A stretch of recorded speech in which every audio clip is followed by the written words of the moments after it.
Good morning, students. Today we start with new unit 4, business services. पहले मैं आपको बता दूं कि थर्ड यूनिट में हमने चैप्टर पढ़ा 3.1. पहले सिलेबस आया था उसमें 3.2 का मल्टीनेशनल कंपनी सिलेबस में था, लेकिन जो कल ही आप लोगों को भी सेंड किया है ग्रुप में, उसके अंदर 3.2 का मल्टीनेशनल कंपनीज वाला भी टॉपिक जो है अब इस साल डिलीट हो गया है. तो अब हम डायरेक्ट पहुंच गए unit 4, business services. Business services क्या होती हैं? Business services banking, insurance, postal and telecom services, transport, warehouses, ये सब क्या है? ये बिजनेस सर्विसेज है. बिजनेस सर्विसेज मीन्स इनकी हेल्प से ही बिजनेस चलता है. तो हम इस यूनिट में 3 चीज़ें पढ़ने वाले हैं: banking services, insurance services and postal and telecom services. Postal and telecom services शायद आपके सिलेबस से डिलीट हो चुका है, इसको आप खुद अपने सिलेबस में देखेंगे. हम इन दो के बारे में डिटेल में पढ़ेंगे. पहले हम लेते हैं chapter 4.1, banking services and digital payments. Banking services मतलब कि about the bank. Banking services and digital payment means जो इलेक्ट्रॉनिक पेमेंट्स होती हैं. अब कुछ बच्चे जो अपने पेरेंट्स की हेल्प करने के लिए बैंक में कुछ जो बैंकिंग सर्विसेज को प्रोवाइड करते होंगे या अवेल करते होंगे बैंकिंग सर्विसेज की, खुद जाते होंगे कभी पैसा जमा करने, कभी पैसा निकलवाने के लिए या चेक जमा करवाने के लिए, तो उनको तो बैंकिंग सर्विसेज का थोड़ी नॉलेज होगी. फिर भी बता देती हूँ bank. What is bank? Bank an institute which perform the functions of accepting deposit. Bank क्या है? एक ऐसा इंस्टीट्यूट है जो कि क्या फंक्शंस करता है? Accepting deposit. डिपॉजिट किसके? पब्लिक के डिपॉजिट को एक्सेप्ट करता है. डिपॉजिट मतलब जमा, पैसे जो जमा करती है एक आम आदमी, जो पैसे अपने पास थोड़े से जमा करता है और वो चाहता है कि वो एक ऐसी जगह पे रखे जहाँ वो सेफ हो, तो वो बैंक में जाता है रखने के लिए. तो बैंक जो है उसे एक्सेप्ट करता है. एक्सेप्ट मतलब स्वीकार करता है. ग्रांटिंग लोन, कई बार जिनके अकाउंट्स होते हैं बैंक में उनको लोन की ज़रूरत पड़ती है, उनके ग्रांट करता है लोन. मेकिंग इन्वेस्टमेंट, जो पैसा बैंक के पास पब्लिक जमा करती है, बैंक जो है उसमें इन्वेस्टमेंट करता है ताकि कुछ उसको, बैंक को भी कमाई हो सके, with the main M of earning profit. अब आप समझेंगे कि बैंक कैसे इन्वेस्ट करता है. अगर बैंक किसी को लोन देता है तो वो लोन कहाँ से देता है? क्या बैंक के एम्प्लॉयज़ अपने पास से लोन देते हैं? नहीं. जो डिपॉजिट्स उनके पास आते हैं उन डिपॉजिट्स को ही वो दूसरों की मदद के लिए, उन्हें लोन के लिए दे देते हैं. अगर कोई लोन अप्लाई करता है तो बदले से इनसे लोन के इंटरेस्ट ले लेते हैं. तो बैंक जो है ये सर्विसेज, इसको हम इन सारी फंक्शंस को बैंक कहते हैं. मैं इस चैप्टर में से जो इम्पोर्टेंट है सिर्फ वही टॉपिक पढ़ाने वाली हूँ, और जिन टॉपिक्स को मैं पढ़ाने वाली हूँ उससे रिलेटेड ही क्वेश्चंस आप लोग देखेंगे. Now come to the next, types of bank. Classification of the bank is on the basis of function. उनके फंक्शंस के अकॉर्डिंग ही इनका क्लासिफिकेशन किया गया है. हम इनके सिर्फ नाम को जानेंगे, इनके बारे में डिटेल में नहीं पढ़ेंगे. कमर्शियल बैंक क्या होते हैं? कमर्शियल बैंक जो आपके बैंक हैं, जैसे normal Bank of India, Syndicate Bank, Canara Bank, State Bank of India, State Bank of Patiala, ये जब जो Punjab and Sindh Bank, Punjab National Bank, ये सब कमर्शियल बैंक्स के अंतर्गत आते हैं. इंडस्ट्रियल डेवलपमेंट बैंक, ऐसे बैंक जो इंडस्ट्रीज़ की डेवलपमेंट के लिए इंडस्ट्रियल्स को लोन देते हैं, उनकी डेवलपमेंट के बारे में सोचते हैं, वो कहलाते हैं industrial development bank. Agricultural bank वो बैंक होते हैं जो छोटे छोटे किसानों को लोन देते हैं, उनकी खेती करने के वेपन्स को उनको ख़रीदने के लिए उनको लोन देते हैं, बीज के लिए, खाद के लिए लोन देते हैं, और जब उनकी फसल तैयार हो जाती है, कट के बिक जाती है, वो अपना लोन वापस करते हैं. ऐसी ये फंक्शंस कौन करता है? एग्रीकल्चर बैंक करते हैं. द रीजनल रूरल बैंक मतलब जो दूर दराज में रूरल बैंक होते हैं, छोटे छोटे कोऑपरेटिव बैंक जो होते हैं, वो छोटे लघु उद्योगों की मदद करने के लिए बनाए जाते हैं. लघु उद्योग मतलब स्मॉल स्केल की इंडस्ट्रीज बनाने के लिए. अदर अपेक्स बैंकिंग इंस्टीट्यूट्स, जो कि banking institutes other apex banking institute इसलिए कहा गया है क्योंकि वो बैंक की तरह ही फंक्शन करते हैं लेकिन बैंक नहीं कहलाते हैं। इधर कर लो इसको।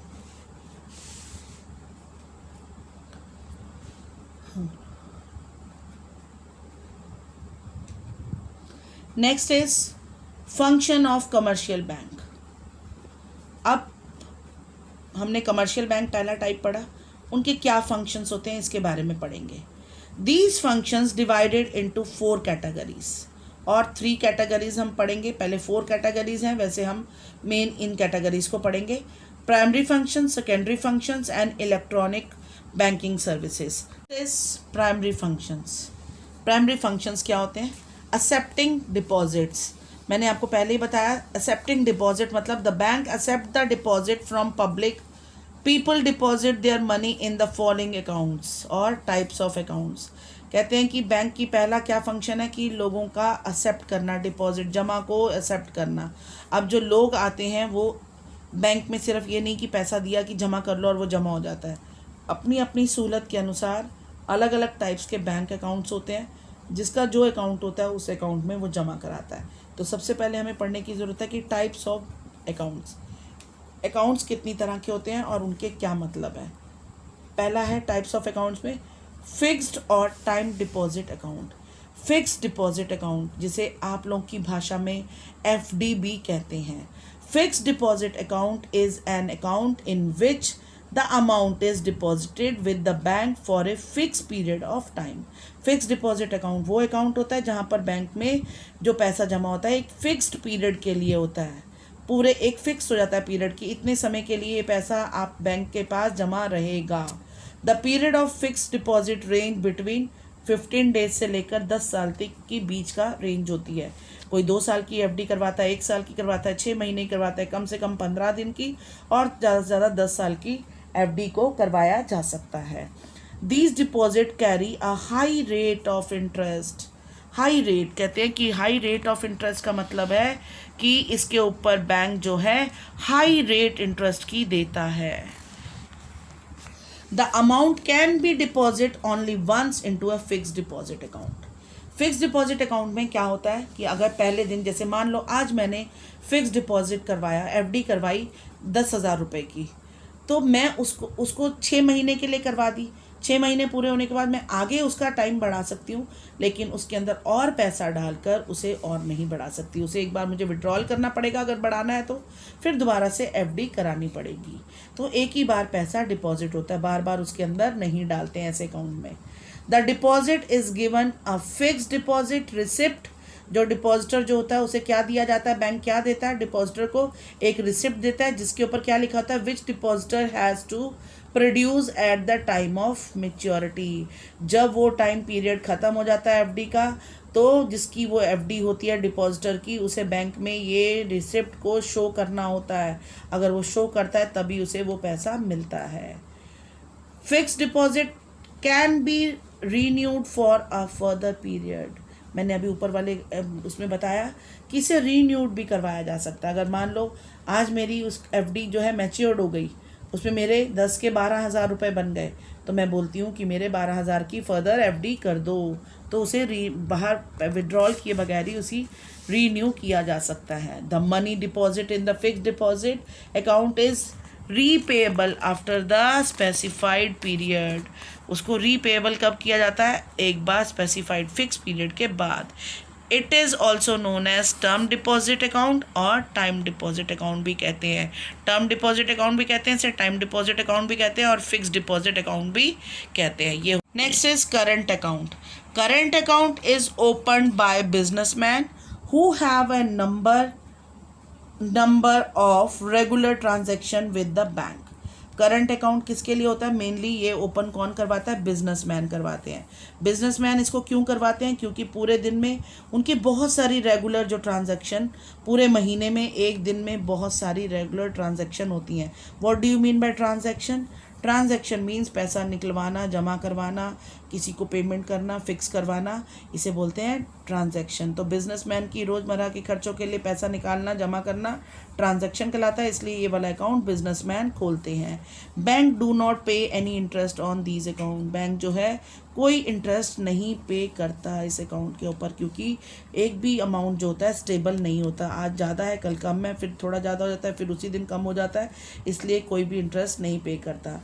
इन current account amount can be deposit and withdraw at any time without giving any notice, कभी भी पैसा जमा कराया जा सकता है, कभी भी निकलवाया जा सकता है। Without any notice bank account में से बिजनेसमैन अपना पैसा निकाल सकता है, जमा करवा सकता है।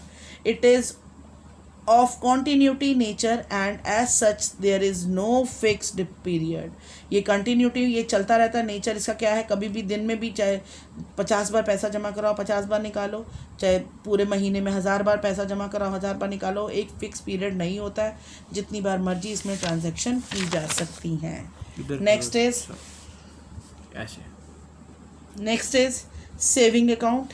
It is an important account which is operated by commercial bank to promote the habit of saving among the people, ये एक बहुत ही इम्पॉर्टेंट बैंक है, इस अकाउंट है, बैंक का अकाउंट है जो कि आम पब्लिक के लिए होता है। कमर्शियल बैंक का सबसे ज़्यादा इम्पॉर्टेंट फंक्शन इसी में होता है, ये लोगों को अपनी छोटी छोटी सेविंग को डिपॉजिट कराने के लिए अनकरेज करता है इस तरह का account. The main objective of saving account is to promote saving, इसका मेन ऑब्जेक्टिव क्या होता है, छोटी छोटी जमा को स्वीकार करना, लोगों को सेविंग करने की आदत डालना।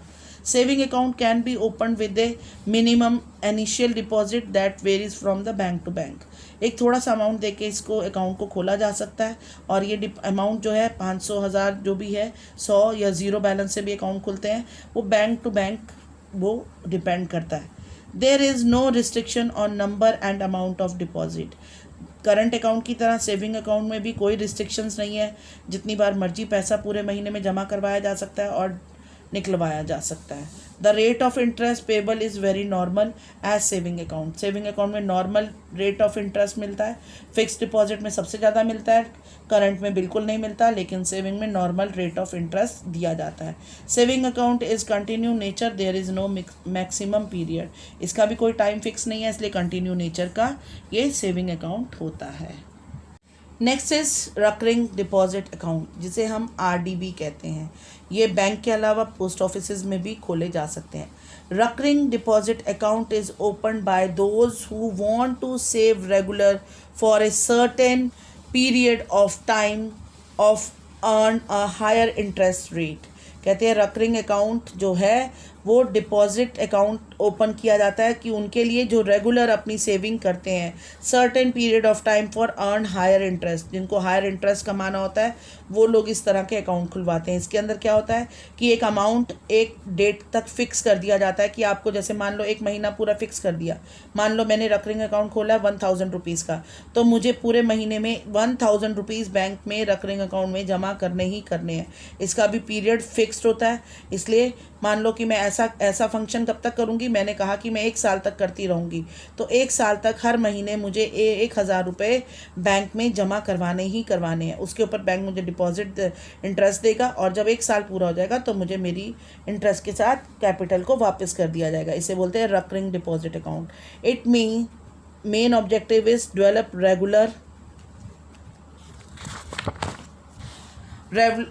Saving habit among the public, regular saving habit हो पब्लिक को, इसका मेन ऑब्जेक्टिव ये होता है। The minimum period of deposit is 6 month से लेकर मैक्सिमम 10 ईयर्स तक का इसमें पीरियड फिक्स किया जा सकता है। These deposit carry a higher rate of interest, ये फिक्स डिपॉजिट की तरह हायर रेट ऑफ इंटरेस्ट इस पर दिया जाता है। A passbook is given to the depositor and entry is done every month जो भी पैसा जमा कराया जाता है डिपॉजिटर के पास एक पासबुक होती है, उसमें एंट्री की जाती है। Depositor can not withdraw the amount before the maturity, जो डिपॉजिटर है वो अपना पैसा बगैर मेच्योरिटी डेट से पहले अपना पैसा विड्रॉ नहीं कर सकता है। Next is multi optional deposit account. Multi option deposit account क्या होता है? Multi option deposit account is a combination of saving bank account and the fix deposit. Combination किसका? सेविंग बैंक का और फिक्स डिपॉजिट का कॉम्बिनेशन है। मैं इसको पहले आपको हिंदी में समझा देती हूँ कि this account is interlink the saving bank account with the deposit account and any amount is excess of predetermined amount is automatic transfer to the fix deposit. इसका मतलब ये है कि जो ये फैसिलिटी लेता है, मल्टी ऑप्शन डिपॉजिट अकाउंट की फैसिलिटी लेता है, उसका मतलब ये है कि उसका सेविंग अकाउंट खोला जाता है, लेकिन वो एक फॉर्म भर के देता है कि मेरा ये वाला मल्टी ऑप्शनल डिपॉजिट अकाउंट भी खोला जाए। अगर वो एक अमाउंट फिक्स कर लेता है, मान लो मैंने ये वाला मल्टी ऑप्शनल डिपॉजिट अकाउंट खोला है और मैंने कहा कि मेरे अकाउंट में ओपन पैसा कितना होना चाहिए, 5,000 से ऊपर मेरे बैंक में लूज अमाउंट सेविंग अकाउंट में नहीं होना चाहिए। जैसे ही मेरा बैंक में सेविंग अकाउंट का बैलेंस 5 से अबव हो जाता है, मान लो कि मेरा मंथ में ही मेरा 8,000 हो गया, 5,000 की जगह 8,000 बैलेंस हो गया, तो 3,000 जो है वो मेरा फिक्स डिपॉजिट में चला जाएगा ऑटोमेटिकली। वो मेरा इंटरलिंक्ड होके ऑटोमेटिकली जो है वो किस में, फिक्स डिपॉजिट में ट्रांसफ़र हो जाएगा अगर मैंने ये फैसिलिटी ली है। और मान लो कि मैंने कहा है कि मेरे को सिर्फ 5,000 को ही बैलेंस में रखना है, बाकी सब मेरे फिक्स डिपॉजिट में, अगले महीने मेरे पास सरप्लस हो गए 8,000, 5,000 को छोड़ के बाकी फिर 8,000 को फिक्स डिपॉजिट में डाल दिया। इस तरह से मेरा फिक्स डिपॉजिट का जो अमाउंट है वो बढ़ता जाएगा, उस पर मुझे रेट ऑफ इंटरेस्ट मिलता जाएगा, लेकिन मेरे पास बैलेंस मेरा 5 से ज़्यादा नहीं रहेगा सेविंग अकाउंट में। तो इसका क्या खासियत है, this term is known as auto sweep facility. इस टर्म को ऑटो स्विप फैसिलिटी भी कहते हैं कि अपने आप जो पैसा है, स्विप मतलब अपने आप फिसल कर फिक्स डिपॉजिट में चला जाता है।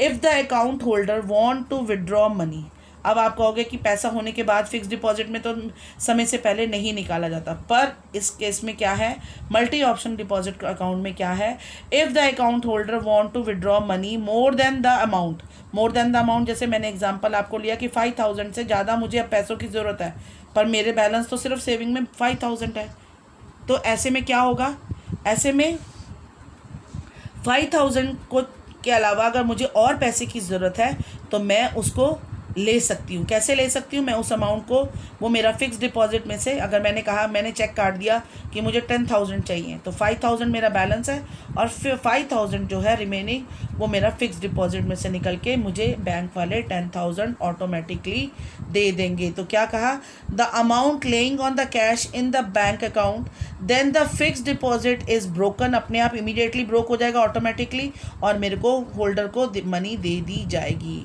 This is about the types of account. अब वन क्वेश्चन मैं आपको वैल्यू बेस्ड क्वेश्चन दे रही हूँ, उसे आपने सॉल्व करना है और मेरे को साथ के साथ ही आंसर सेंड करने हैं। Thank you. Good morning students, today we continue our work banking services and digital payment, chapter 4.1. in last clip we started the unit 4th and we already read about the business services. In business services there is one services, that is banking services.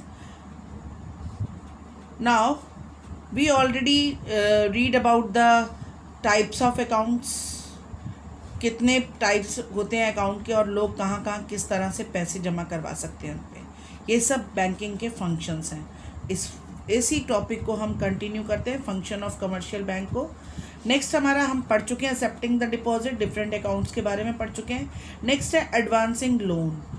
Advancing loan another service है जो bank हमारे customers को provide करता है।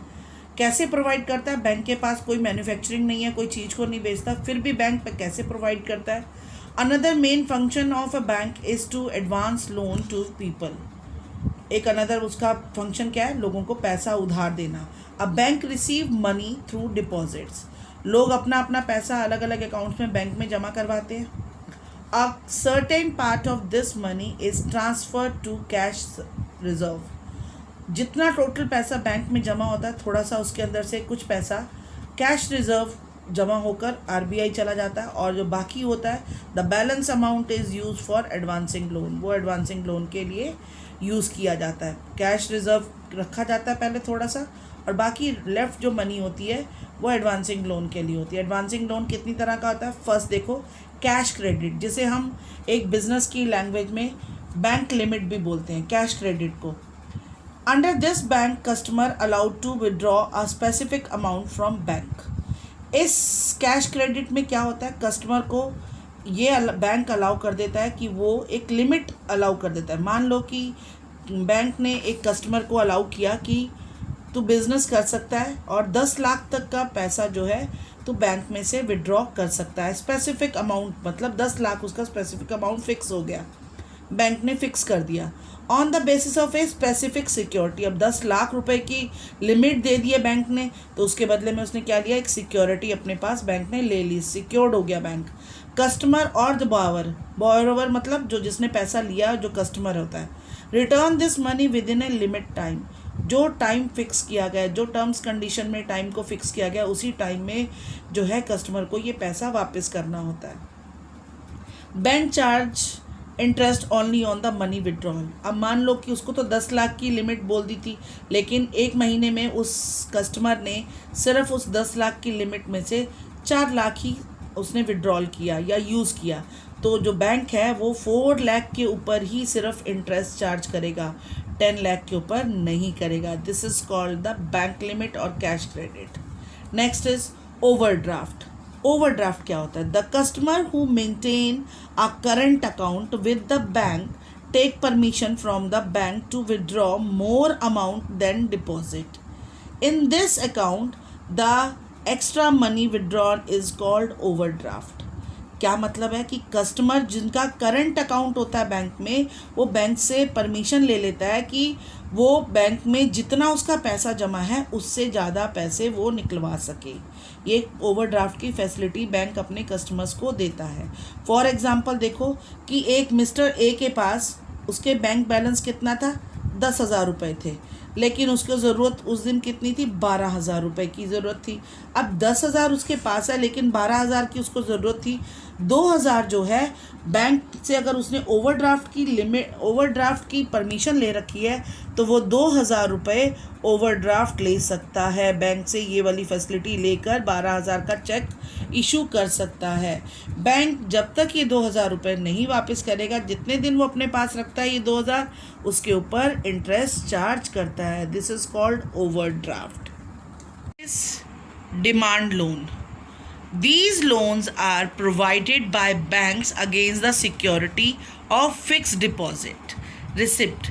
मतलब कि bank जो है FDR के अगेंस्ट, जो बैंक में FD फिक्स डिपॉजिट कराते हैं, उसके अगेंस्ट डिमांड लोन देता है बैंक। ये फैसिलिटी भी अपने कस्टमर्स को देता है।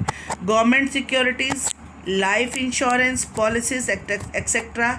These loans are called demand loans because the bank can demand them any time। इसे डिमांड लोन इसलिए कहा जाता है कि बैंक अपना किसी समय भी वापस ले सकता है इस पैसे को, और इसको वापस लेने को ही डिमांड कहा जाता है। डिमांड कर सकता है कि हमारा पैसा वापस करो, तो इसको डिमांड लोन कहा जाता है। Next is term loan.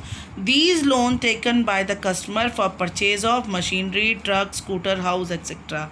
ये होते हैं टर्म लोन, कहते हैं इनको, कि कस्टमर जो है कोई भी चीज़ परचेज़ करने के लिए, जैसे घर में स्कूटर ख़रीदना है या घर ख़रीदना है या कोई मशीनरी ख़रीदनी है या कोई ट्रक या कार ख़रीदनी है, उसके लिए जो लोन लेते हैं उन्हें बोलते हैं टर्म लोन। नेक्स्ट है discounting of bill of exchange. ये आपका अकाउंट की टर्म है, discounting of bill of exchange. इसे ध्यान से सुनेंगे। Discounting of bill of exchange is a process by which the holder of a bill can get the amount mentioned in the bill before maturity। Means अब आप पहले इस diagram से समझो कि what is discounting of bill of exchange। बाद में हम इसको पढ़ेंगे, पहले आप डायग्राम से समझो। मिस्टर ए, मिस्टर डी ने मिस्टर ए से सामान खरीदा 30,000 रुपये का, बिल बन गया 30,000 का, और मिस्टर ए ने जो कि एक ड्रॉवर बन गए और मिस्टर डी जो है ड्रॉई बन गए। ड्रॉवर मतलब इसलिए कि उन्होंने 30,000 इनसे ड्रॉ करने हैं, और ये ड्रॉई इसलिए कि इन्होंने 30,000 इसे देने हैं, मिस्टर ए को देने हैं। बिल कितने का था? 30,000 रुपीज़ का, और टाइम पीरियड बना दिया। मिस्टर ए ने कहा कि आपको ये 30,000 जो है आपको 2 महीने के अंदर अंदर वापस करने हैं। कितनी लिमिट मिल गई? 2 मंथ्स की। अब क्या हुआ, मिस्टर ड्रॉवर को अचानक से ज़रूरत पड़ गई 30,000 रुपीज़ की, लेकिन वो क्रेडिट दे चुका था मिस्टर ड्रॉवर को, डी को, कि मैं 2 महीने तक पैसे नहीं मांगूंगा। इसके लिए क्या करा ड्रॉवर ने, क्या किया, उसने डिस्काउंटिंग ऑफ बिल फैसिलिटी का इस्तेमाल किया। डिस्काउंटिंग ऑफ बिल फैसिलिटी कहाँ से ली जा सकती है? वो ली जा सकती है जो ड्रॉई होता है, जिसने सामान ख़रीदा है, जिसने पैसा देना है, उसके बैंक से। मिस्टर ए ने मिस्टर डी के बैंक से कांटेक्ट किया और कहा कि ऐसे मेरे को 30,000 रुपीज़ जो हैं मेरे को अभी ज़रूरत है और आप दे दो। बैंक ने मिस्टर डी से पूछा कि आपका बिल है, ठीक है, मान लिया। अब मिस्टर बैंक ने क्या किया, मिस्टर ए को 30,000 रुपीज़ दे दिए। 30,000 देते हुए उन्होंने पूरे 30,000 नहीं दिए, क्योंकि टाइम लिमिट तो 2 मंथ्स की थी। बिफोर मेच्योरिटी डेट अगर वो 30,000 मांग रहे हैं तो उन्होंने उससे एज ए डिस्काउंटिंग चार्जेस, उन्होंने एज ए इंटरेस्ट चार्ज कर लिया। अब क्या चार्ज किया, जिसे आप कैश ऑन पेमेंट है, कैश डिस्काउंट भी कह सकते हैं अपनी लैंग्वेज में। बैंक ने कैश दे दिया, बिल क्लियर कर दिया 30,000 का, पर कैश डिस्काउंट लेके 30 का उनको 29,000 रुपीज़ वापस किए। 1,000 रुपीज़ कैश डिस्काउंट ले लिया मिस्टर ए से। अब मिस्टर ए से लेकर वो बिल जो था अपने पास ले लिया। अब 2 महीने होने के बाद मिस्टर बैंक ने मिस्टर डी से कहा कि आपके जो 30,000 हैं वो मैंने मिस्टर ए को दे दिए हैं, ये बिल मेरे पास है।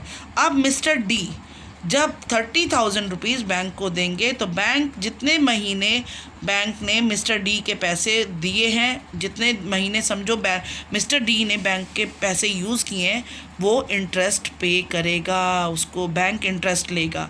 बैंक जो है वो डबल कमाई करता है। मिस्टर डी से उसने इंटरेस्ट लिया और मिस्टर ए से डिस्काउंट लिया, उसको डबल कमाई हुई। ये हुई इनकम हो गई बैंक की। इस सारे प्रोसेस को हम क्या बोलते हैं? Discounting of bill of exchange.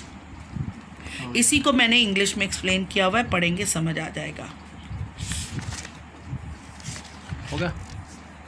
बंद करना। Now next functions are secondary functions. Secondary function में फर्स्ट है collection and payment of various item.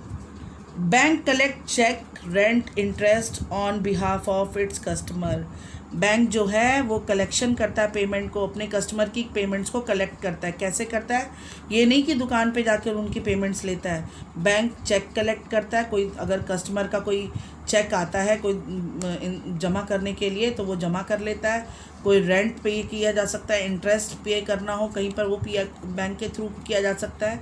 Taxes पे करने हो कस्टमर के तो वो बैंक के थ्रू किए जा सकते हैं। इंश्योरेंस का प्रीमियम भरना हो तो वो भी बैंक भर देता है। Purchase and sale of security. Securities क्या है यहाँ पर? सिक्योरिटीज़ मीन्स यहाँ पर विकास पत्र है। जैसे आप लोगों ने सुना होगा इंदिरा विकास पत्र, सुकन्या योजना विकास पत्र, ऐसे कई इस तरह के विकास पत्र, NOC, NSS के कुछ विकास पत्र चल रहे हैं जो वो इस तरह की सिक्योरिटीज़ कहते हैं, जिसे हम purchase and sale of securities. From bank customer can purchase and sale its security like Vikas Patra. वो बैंक जो है अपनी सेल भी करता है और परचेज भी करता है अपने कस्टमर के लिए, सेविंग के लिए। नेक्स्ट है trustee and executor. As per the instruction of their customer. अगर बैंक का कस्टमर अपने बैंक को ये इंस्ट्रक्शंस या परमिशन दे देता है कि वो bank perform the function of trustee, वो ये परमिशन देता है कि बैंक जो है वो एक उनकी इंस्टीट्यूट में ट्रस्टी की तरह काम करे, तो बैंक एज ए ट्रस्टी भी वहाँ पर उसकी कोई बहुत बड़ी बड़ी संस्थाएं जो होती हैं वह बैंक जो है ट्रस्टी होता है। ट्रस्टी मतलब पैसे का हिसाब किताब रखता है। Letter of reference. Letter of reference भी एक तरह का फंक्शन है। Bank provide information of financial condition of their customer. Letter of reference की लेटर, जिस वर्ड लेटर है मतलब बैंक से एक लेटर जाता है अपने कस्टमर की फाइनेंशियल कंडीशन के बारे में। मान लो कि मिस्टर ए ने कनाडा में बैठे मिस्टर बी से बिज़नेस किया। मिस्टर बी ने मिस्टर ए के बैंक से ये उनका लेटर ऑफ रेफरेंस मांगा, तो मिस्टर ए का बैंक ये letter of reference mister B के नाम से बनाएगा कि मिस्टर ए की फाइनेंशियल कंडीशन अच्छी है, और आप बेझिझक इनसे व्यापार कर सकते हैं। इसे बोलते हैं लेटर ऑफ रेफरेंस, गारंटी लेना एक तरह से। ट्रेडिंग को जो बिजनेस करते हैं सेम कंट्री में या बाहर की कंट्रीज़ में, उनके बिजनेस की गारंटी लेना। Bank draft, through bank draft money can be transfer from one place to another, the issue bank charges some commission for it. Yes, bank draft क्या है, कोई अगर अपने पॉकेट में कैश लेके जाना नहीं चाहता है तो वो बैंक में बैंक ड्राफ्ट बनवा लेता है। बैंक ड्राफ्ट की एक रिसिप्ट मिलती है, उस पर अमाउंट लिखा होता है, बैंक उसके बनाने की कमीशन चार्ज करता है, और वो डिसऑनर नहीं होता है और वो रिस्की भी नहीं होता है। इसे बोलते हैं बैंक ड्राफ्ट। एक वो उसको दूसरे बैंक में अगर शो किया जाए तो जितना अमाउंट उसके ऊपर लिखा है वो उसको कस्टमर को मिल जाता है। This is called bank draft. Bankers cheque और पे ऑर्डर, बैंकर्स चेक और पे ऑर्डर। अ बैंकर्स चेक और pay order is the most like a bank draft. Bank draft की तरह ही होता है बैंकर्स चेक, पर बैंक ड्राफ्ट हम बोलते हैं कि एक सिटी से दूसरी सिटी में आसानी से ले जाया जा सकता है। ये विद इन द टाउन जो होता है इसे हम बोलते हैं बैंकर्स चेक या पे ऑर्डर जिसे बोलते हैं, जो विद इन द टाउन होता है। It can be called as a local bank draft भी कहते हैं इसे। और इस पे बैंक ड्राफ्ट की से कंपेयर करें तो लेस कमीशन जो है बैंक चार्ज करता है। जनरल यूटिलिटी सर्विसेज क्या है, बैंक इन सारी सर्विसेज के अलावा लॉकर की फैसिलिटी देता है अपने कस्टमर को। बैंक कस्टमर जो है अपना गोल्ड, सिल्वर और कोई भी इंपॉर्टेंट वैल्यूएबल थिंग्स को अपनी लॉकर्स में रख सकता है। बैंक उसमें पर एनम उनसे रेंट चार्ज करता है। Traveller cheques and letters of credit. Traveller cheques, bank जो है अपने कस्टमर को एक ट्रैवलर चेक भी देता है जिसके ऊपर अमाउंट लिखा होता है। कस्टमर अगर अपने पास कैश नहीं लेके जाना चाहता कहीं ट्रैवलिंग करने के लिए तो वो एक चेक लेके जा सकता है, और वो जिस सिटी में भी, जिस कंट्री या जिस सिटी में जाना चाह रहा है उस किसी भी बैंक में जाकर अगर वो उसको शो करेगा उसे वहाँ पर पैसे मिल जाएंगे। ये फैसिलिटी भी बैंक जो है अपने कस्टमर्स को देता है। होप आपको ये सब समझ में आ गया होगा। एक क्वेश्चन मैंने असाइनमेंट का दिया है, you are aware of the fact of bank provide financial aid to the customer. In contest to this elaborate the different ways of which banker lend money. Bank किस किस तरह से पैसा देता है, मैंने अभी जो पढ़ाया इसके ऊपर ये क्वेश्चन है। आपने इसको बना के PDF मुझे 5 बजे तक भेजनी है। Thank you. Thank you. Good morning, students. Today, 5th of August 2020, we continue with chapter 4.1. We already read about the banking services. We continue our topic, banking services and digital payment. Today, we took the topic electronic banking services, or we can say e-banking. Now, what is e-banking? आप सब जानते हैं कि electronic banking services या ई banking क्या होता है। कुछ लोग जानते हैं, कुछ पहले जो थे कुछ लोग नहीं जानते थे कि ई बैंकिंग होता क्या है। ई बैंकिंग का मतलब है electronic banking. Now what do you mean by electronic? Electronic मतलब कि बिजली से चलने वाले कुछ, पहले जो बैंकिंग होती थी वो इंसानों से होती थी। इंसान, वहाँ पर हम बैंक जाते थे कभी कैश जमा कराने, कभी विड्रॉल करवाने, वहाँ लोग बैठे होते थे, वर्कर्स बैठे होते थे बैंक के, और वो हमारी सर्विसेज हमें प्रोवाइड करते थे। लेकिन यहाँ पर थ्रू ई बैंकिंग जो है वो क्या है, इलेक्ट्रॉनिक बैंकिंग है। इलेक्ट्रॉनिक बैंकिंग मतलब हमारे जो गैजेट्स हैं, हमारे पास इलेक्ट्रॉनिक गैजेट्स हैं, उनके थ्रू बैंकिंग करना। अब हम पहले पढ़ चुके हैं कि कितने बैंकिंग के टाइप्स ऑफ बैंक कैसे हैं, कितने तरह के बैंक्स हैं, कितने तरह के अकाउंट्स हम खोलते हैं, और क्या क्या क्या उसमें हम कैसे उस सर्विसेज को अवेल कर सकते हैं। पर अब बैंकिंग का थोड़े सालों से बैंकिंग का न्यू वर्जन आ चुका है, that is called E banking. आज हम व्हाट इज़ ई बैंकिंग, होती क्या है, इसके बारे में पढ़ेंगे। जब से IT सेक्टर जो है वो स्ट्रॉन्ग हुआ है तब से एक न्यू टर्म जो है हमें बैंकिंग सर्विसेज में भी दिखाई दी है, that is called E banking. अब इस ई बैंकिंग को समझने के लिए हम एक छोटा सा, मैंने डायग्राम के थ्रू समझाना चाह रही हूँ कि एक ये बंदा होता है।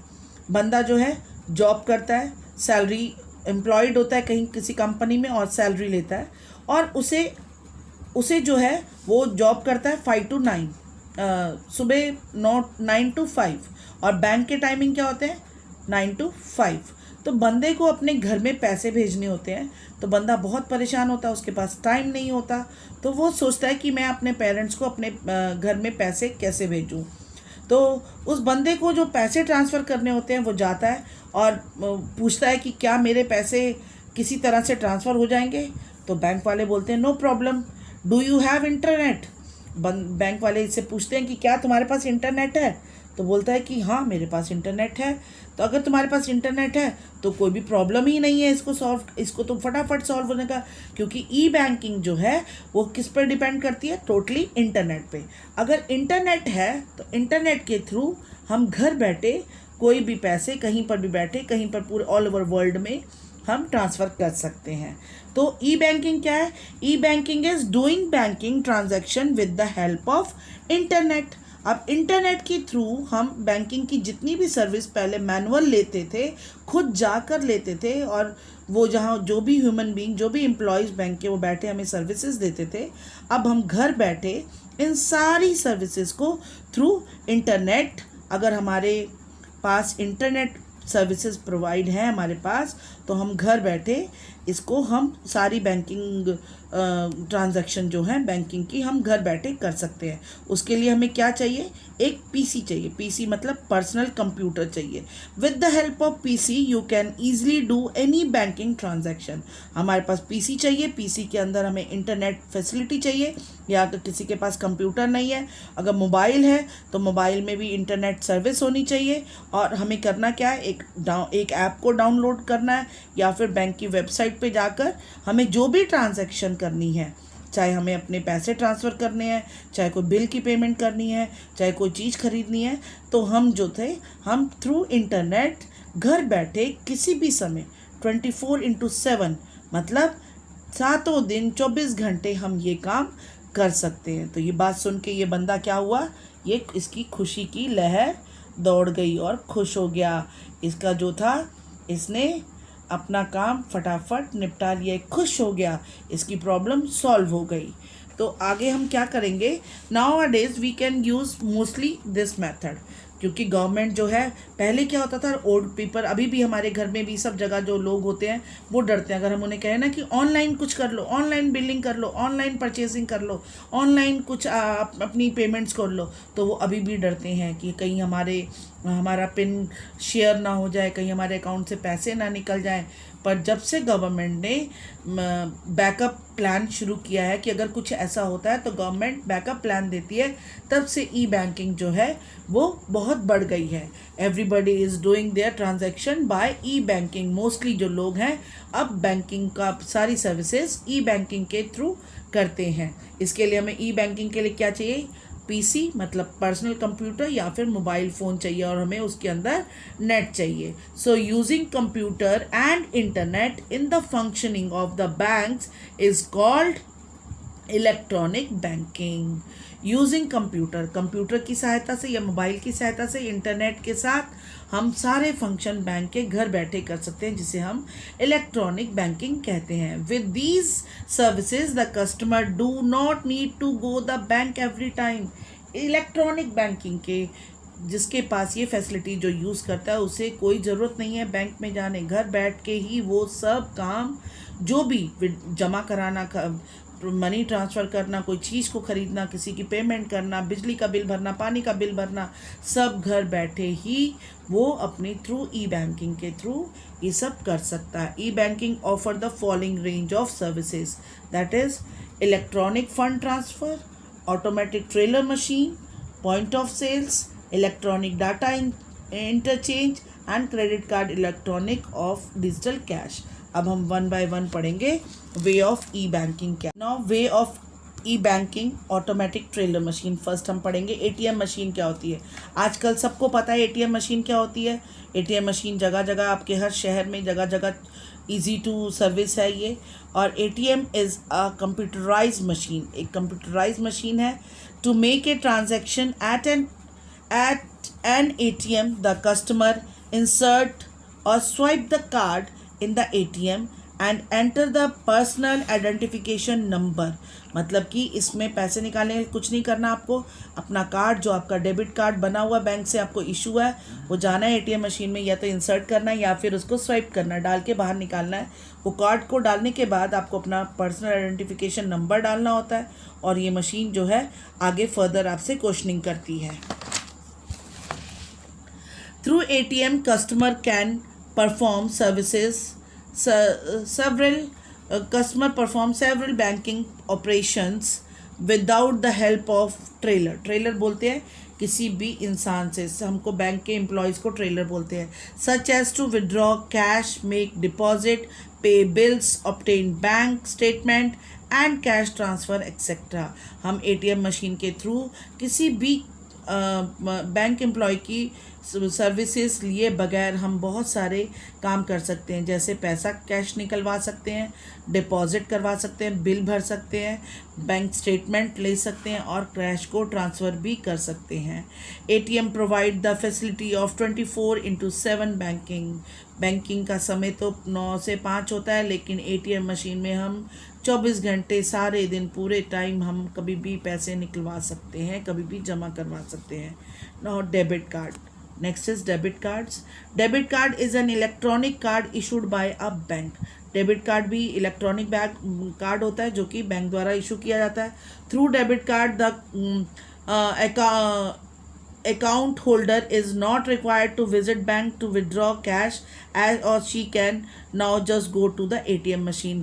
ATM मशीन में ऑपरेट होने वाले कार्ड को हम डेबिट कार्ड कहते हैं। इसके थ्रू अब कैश निकलवाने के लिए हमें ATM बैंक में नहीं जाना पड़ता, हम ATM में जाकर कार्ड को एंटर करके या फिर स्वाइप करके ATM से पैसे विड्रॉ कर सकते हैं। When a customer make a payment using the debit card, his account balance is automatically reduce. अगर हम कोई डेबिट कार्ड से हम अपनी पेमेंट भी करते हैं, ऑनलाइन परचेजिंग करते हैं, तो ऑटोमेटिकली जो कस्टमर जो होता है जिसका डेबिट कार्ड होता है उसके अकाउंट में से बैलेंस रिड्यूस हो जाता है, कट जाता है और पैसा कंसर्न पर्सन के पास पहुंच जाता है। This is called debit card. Now credit card.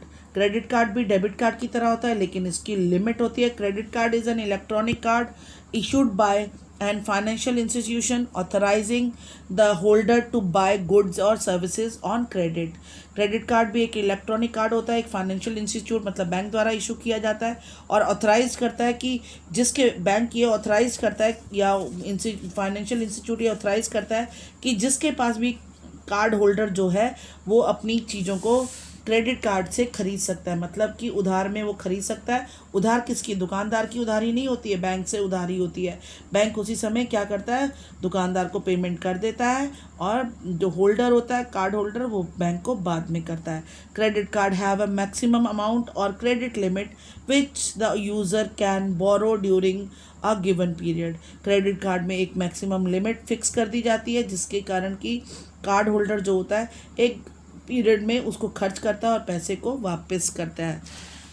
The credit limit is pre determined by the card issued. Card जो इशू करता है मींस फाइनेंशियल इंस्टीट्यूट, वो बैंक भी हो सकता है, कोई और भी हो सकता है, वो कार्ड की एक लिमिट को फिक्स कर देता है, पहले से ही फिक्स होती है।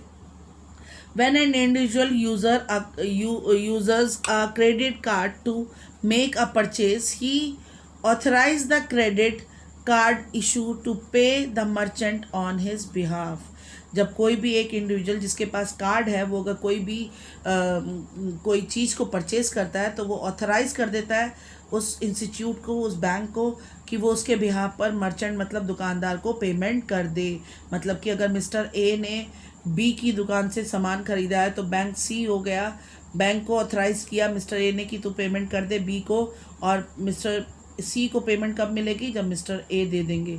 मिस्टर ए ने सामान खरीद लिया बी से और पेमेंट किसने करी? सी से। सी क्या है? बैंक है। उसने ए ने ऑथराइज़ किया सी को कि तू मेरी परचेजिंग पर पेमेंट कर सकता है। Credit card user require the card holder to pay his balance usually on a monthly basis. Monthly के एक मंथ के बाद अक्सर देखने में आया कि क्रेडिट कार्ड का बिल जो है एक महीने में आता है और ये जो यूज़र होता है क्रेडिट कार्ड का उसे मंथली पेमेंट करनी होती है। Now next is internet banking. What is internet banking? Internet banking refers to making banking transaction directly with the bank through the internet. Internet banking क्या होती है? उस बैंकिंग को कहते हैं जो कि ट्रांजैक्शन, मैंने पहले ही बताया कि इंटरनेट कनेक्शन होना चाहिए और डायरेक्टली बैंक की जितनी भी ट्रांजैक्शन होती है इंटरनेट के थ्रू घर बैठे की जा सकती हैं, उसे इंटरनेट बैंकिंग कहते हैं. Internet banking enable people to carry out most of the banking transaction like transferring money from one account to another, making payment of bills etc. Internet banking के थ्रू जो भी कस्टमर, जो लोग होते हैं वो बैंकिंग ट्रांजैक्शन करते हैं, जैसे कि ट्रांसफ़र किसी एक अकाउंट से दूसरे अकाउंट में पैसे ट्रांसफ़र करना, बिल्स की पेमेंट करना, LIC का प्रीमियम भरना, इंश्योरेंस के प्रीमियम भरना, EMI उतारना, सब कुछ इंटरनेट बैंकिंग के थ्रू हो सकता है. Internet banking is also known as online banking और वेब बैंकिंग. इंटरनेट बैंकिंग को हम ऑनलाइन बैंकिंग भी कहते हैं और वेब बैंकिंग भी कहते हैं. Next is mobile banking. Mobile banking is a system that allow customer to perform banking transaction through a mobile device. हम सबके पास मोबाइल है, मोबाइल के थ्रू हम एक ऐप को डाउनलोड करते हैं या बैंक की साइट पर जाके अपने मोबाइल में इंटरनेट कनेक्शन के साथ हम बैंकिंग की वो सारी सर्विसेज को घर बैठे खुद ही उसे अवेल कर सकते हैं, जो एक बैंक में जाने के बाद की जाती हैं. Through mobile banking, user can do tasks such as checking account balance, transferring funds between accounts, bill payment, etc. Mobile banking के थ्रू भी जो कस्टमर होता है, जो मोबाइल बैंकिंग होल्डर होता है, वो अपनी अकाउंट की बैलेंस को चेक कर सकता है, फंड्स को ट्रांसफ़र कर सकता है, अपने बिल्स की पेमेंट कर सकता है. To avail mobile banking services the user need to have an account with the bank. जिसके पास मोबाइल बैंकिंग है उसका बैंक में अकाउंट होना ज़रूरी होता है, तभी उसका अकाउंट जो है उसके फ़ोन नंबर के साथ रजिस्टर होता है और तभी वो अपने अकाउंट की ट्रांजैक्शंस को, पेमेंट को निकालना, विड्रॉ करना, डिपॉजिट करना और ट्रांसफ़र करना, ये सारी एक्टिविटीज़ को कर सकता है. In our next class we first of all we take some few topic of electronic banking. E banking के और भी हैं मेथड्स. उसके बाद हम अपनी नेक्स्ट क्लास में type of digital payment, e banking, electronic functions क्या हैं वो उसके बारे में पढ़ेंगे. ये क्वेश्चंस मैंने आपको दिए हैं, इसकी PDF बनाकर मुझे 5 बजे तक आपने भेजनी है, मैं मार्क्स दूंगी इसके. Thank you.